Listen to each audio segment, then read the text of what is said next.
Di sini kita melihat dan dihadapkan ya, ada seorang Amr bin As yang ahli dalam diplomasi dan ada seorang Ja'far yang juga ahli dalam diplomasi. Tetapi landasan diplomasi mereka beda. Amr bin As berdasarkan kekuatan logikanya, ya, sementara Ja'far bin Abi Thalib bukan hanya kekuatan logikanya, tetapi juga ada basic Al-Quran, kebenaran. Nah, jadi seburuk-buruk apapun atau ketika mereka sama kekuatan kemampuan diplomasinya, tapi yang satu ini basicnya itu rapuh, ajaran jahiliyah, sementara yang satu basicnya kuat, yaitu ajaran Islam, maka kita tahu akhirnya Ja'far lah yang menang. Karena seketika itu juga Ja'far bin Abi Thalib membaca surat Maryam yang sangat menyentuh, yang sangat luar biasa, bukan hanya ketinggian sastranya, tapi juga isinya. Dan kita tahu dalam ayat tersebut Allah SWT menjelaskan dengan sangat detail siapa Isa, siapa Maryam, dan keutamaan-keutamaan Nabi Isa alaihissalam.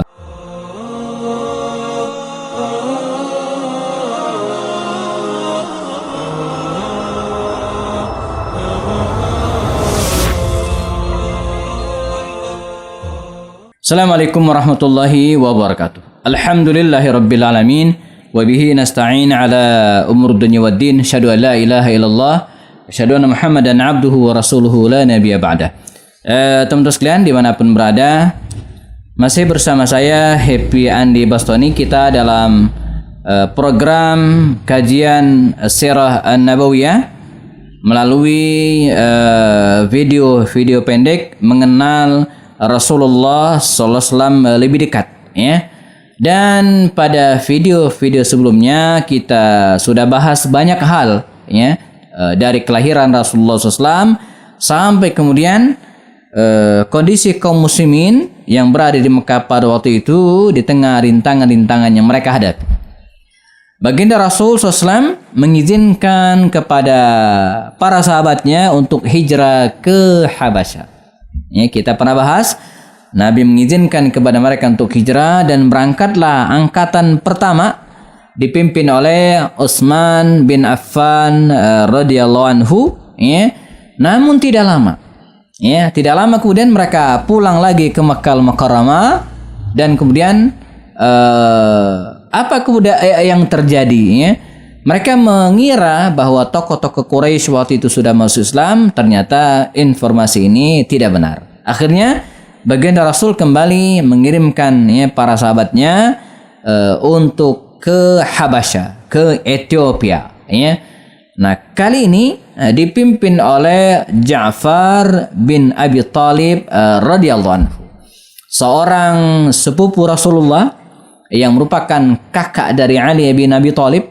Bahkan dikabarkan Ja'far ini tokoh yang sangat mirip dengan Rasulullah SAW, ya, asbaha bir Rasul SAW, ya, dan orang yang sangat beliau sayangi, ya, termasuk orang-orang yang masuk Islam pada awal-awal dakwah di Makkah Al-Mukarramah. Maka berangkatlah, ya, pasukan atau rombongan ini menuju ke Habasyah, ya, dan sebagaimana angkatan sebelumnya, ya, mereka diterima dengan sangat baik oleh Raja Habasyah pada waktu itu yang bernama Raja An-Najasyi. Dan apa yang kemudian dilakukan oleh orang-orang kafir Quraisy, ya, mereka tidak tinggal diam dan berusaha untuk mencari akal, gitu kan, supaya bisa mengusir, ya, Ja'far bin Abi Thalib dan kawan-kawan ini dari negeri Habasyah. Karena mereka khawatir kalau Ja'far bin Abi Thalib dan kawan-kawan hijrah ke Habasyah dan kemudian akan membuat kekuatan tersendiri di Habasyah pada waktu itu, ya, mereka khawatir ini akan mengganggu aktivitas bisnis mereka, karena Habasyah termasuk wilayah yang menjadi destinasi bisnis. Ya, jadi kalau kita lihat peta, selain wilayah Syam, ya, yang di bawahnya ada Madinah, kemudian Mekah, kemudian turun ke bawah ke Yaman. Nah, Yaman ini sendiri itu ngeling, ya, lewat Laut Merah tentu saja, ya, ke Syam. Ke Afrika, nyebrang. Jadi Afrika, ya, di dalamnya ada negeri Ethiopia atau Habasyah ini merupakan salah satu destinasi bisnis bagi orang-orang Quraisy, ya. Mereka sangat khawatir. Untuk itu, apa yang kemudian mereka lakukan, teman-teman sekalian? Mereka berusaha untuk melobi Raja Najasyi yang mereka sudah kenal sebelumnya, karena beberapa kali juga tokoh-tokoh Quraisy berbisnis ke negeri tersebut ya, melobi Raja Najasyi untuk mengeluarkan dan mengusir kaum muslimin dari negeri tersebut. Ya, mengusir kaum muslimin dari negeri tersebut, sebab jika dibiarkan ini akan membahayakan bagi mereka ya. Nah, pertanyaannya adalah siapa yang akan ya mengemban tugas ini? Ya, siapa yang akan mengemban tugas yang luar biasa ini untuk mengusir Ja'far bin Abi Thalib dan kawan-kawan beserta dengan 83 laki-laki dan 19 orang wanita yang berangkat ini. Dari sekian banyak pemuda ya, terpilihlah Amr ibn al-As ya, seorang ahli diplomasi yang waktu itu masih kafir ya, orang yang dalam banyak riwayat itu dikatakan idza huyyirun nas, jadi kalau orang-orang sedang bingung ya, maka mereka akan mencari ya Amr ibn al-As ya. Jadi berbagai permasalahan ya bisa dia selesaikan. Bahkan nanti kita akan cerita bagaimana ketika dia masuk Islam ya, dia sangat memberikan peran yang sangat besar. Di antaranya dia orang yang menaklukkan dan membebaskan negeri Mesir tanpa pertumpahan darah sama sekali ya. Nah, sosok inilah yang kemudian diutus gitu kan untuk ketemu dengan Raja Najasyi dan melobi raja ini. Kita ingat persiapan pada waktu itu teman sekalian, dia berangkat menuju ke Habasyah ya, dan kemudian tentu dengan persiapan lobi-lobi tingkat tinggi, karena maklum yang akan dilobi adalah raja gitu kira-kira ya.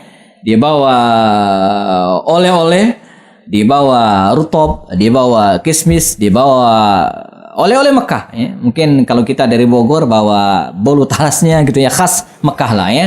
Nah, berangkatlah dia datang kemudian disambut oleh Raja Najasyi ini, dan barangkali ya kalau kita lihat dialog-dialog dalam catatan-catatan riwayat, sepertinya Amr bin As ini sudah sering ketemu dengan Raja Najasyi.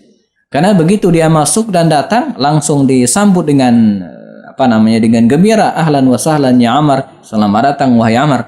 Dan kemudianlah keluar kalimat dari Raja Najasyi ini, dan ini menandakan bahwa dia sudah sering ketemu dengan Amr ya, atau tokoh-tokoh Quraisy lainnya ya. Kata dia apa? Ya Amr, wahai Amr ya, ji'ta muhajiran am tajira ya, ji'ta muhajiran am tajira. Anda ini katanya datang ya untuk tajira, muhajiran artinya datang hijrah bersama dengan Amr bin As, am tajira atau bisnis.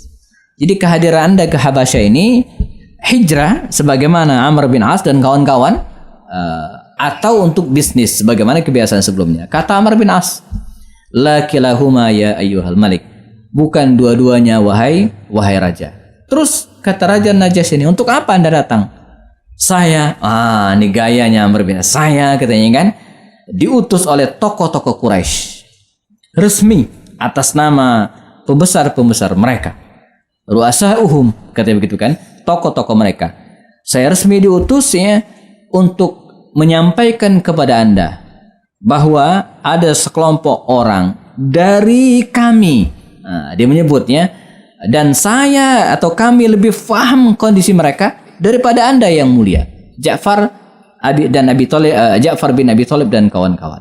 Nah, saya diutus ya untuk mengajak mereka kembali lagi ke Mekah ya, li'anna, karena katanya kami lebih paham masalahnya daripada Anda.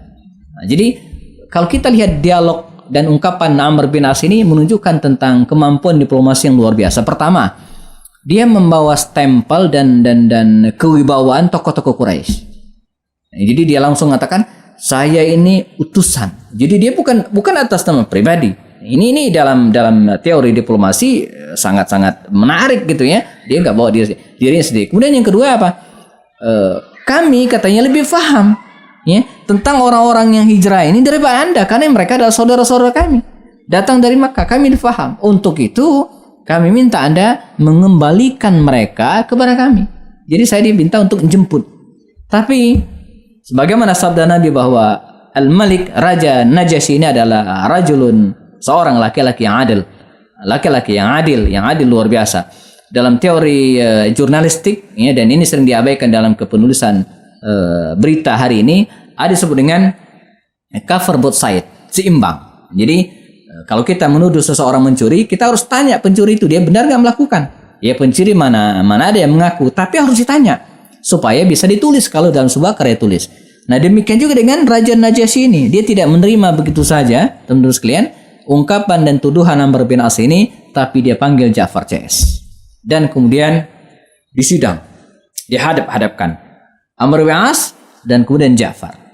Ya, kata raja ini, wahai Ja'far, ini Anda kenal, ini Amr bin As mengatakan begini-begini, bahwa Anda melarikan diri kabur dari negeri Mekah ya, karena Anda telah merusak tatanan masyarakat Mekah ya, membuat ajaran baru yang tidak dikenal sebelumnya. Demikian kira-kira apakah itu benar? Nah, sekarang kita simak jawaban diplomat Rasulullah Ja'far bin Abi Thalib radhiyallahu anhu. Dengan kalimat yang luar biasa, Ja'far mengatakan, ayyuhal malik, wahai raja ya, kunna fi jahiliyah, dulu katanya kami di masa jahiliyah ya, menyembah berhala, minum minuman keras, berjudi, menghinakan wanita, dan demikian kondisi kami, berantem antar suku. Ini kondisi jahiliyah dan semua orang faham ya. Hatta sampai datang seorang laki-laki, rajulun, seorang laki-laki ya, na'lamu nasabahu wa irdahu dan wa amanatahu wa sidqahu, dan kami mengenal laki-laki ini sebagai orang yang baik, orang yang jujur, orang yang benar. Na'rifu nasabahu, kami juga ketahui nasabnya, jadi bukan orang yang tidak jelas. Muhammad, dia yang kemudian mengajari kami untuk menyembah Allah ya, tidak mensekutukan sesembahan kecuali dia ya, meninggalkan akhlak-akhlak yang buruk, serta ya menyatukan kami dalam satu ikatan yang sama. Tidak ada perbedaan antara kami dengan siapapun. La fadla li arabiyyin, tidak ada yang utama daripada orang Arab, tidak ada keutamaan, semua sama maka dengan penjelasan ini bahwa Amr bin As tidak bisa berkutik. Tapi dasar seorang diplomat seorang yang menuntut dia tidak akan diam, maka dia mengajukan satu permintaan lagi. Kata dia, wahai raja saya punya satu permintaan lagi, dan saya yakin Amr bin As tidak bisa membantah. Apa itu? Kata dia, coba tanya Amr bin As ini tentang Isa atau Yesus apa pendapat. Nah ini bagian dari kecerdasan juga seorang Amr bin As, teman-teman sekalian, bagaimana dia ingin merusak citra memperburuk citra Ja'far bin Abi Thalib. Dia berharap Ja'far akan menjawab, dan jawaban itu menjelek-jelekan Yesus merusak dan membuat nama buruk Yesus, sesembahan atau sesembahan Raja Najasyi yang Nasrani ini. Dia berharap demikian. Tapi di sini kita melihat dan dihadapkan ada seorang Amr bin As yang ahli dalam diplomasi, dan ada seorang Ja'far yang juga ahli dalam diplomasi. Tetapi landasan diplomasi mereka beda. Amr bin As berdasarkan kekuatan logikanya sementara Ja'far bin Abi Thalib bukan hanya kekuatan logikanya, tetapi juga ada basic Al-Quran, kebenaran. Nah, jadi seburuk-buruk apapun, atau ketika mereka sama kekuatan kemampuan diplomasinya, tapi yang satu basicnya itu rapuh, ajaran jahiliyah, sementara yang satu basicnya kuat, yaitu ajaran Islam, maka kita tahu akhirnya Ja'far lah yang menang. Karena seketika itu juga Ja'far bin Abi Thalib membaca surat Maryam yang sangat menyentuh, yang sangat luar biasa, bukan hanya ketinggian sastranya, tapi juga isinya.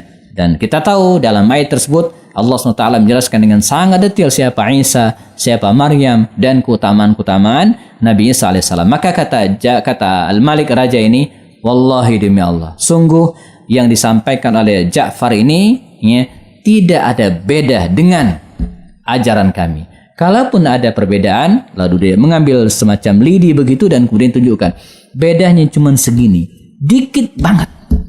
Nah, jadi apa yang kami fahami tentang Isa, Yesus, dan apa yang dijelaskan oleh Ja'far ini tidak ada perbedaan kecuali seujung seujung benda ini, seujung lidi ini.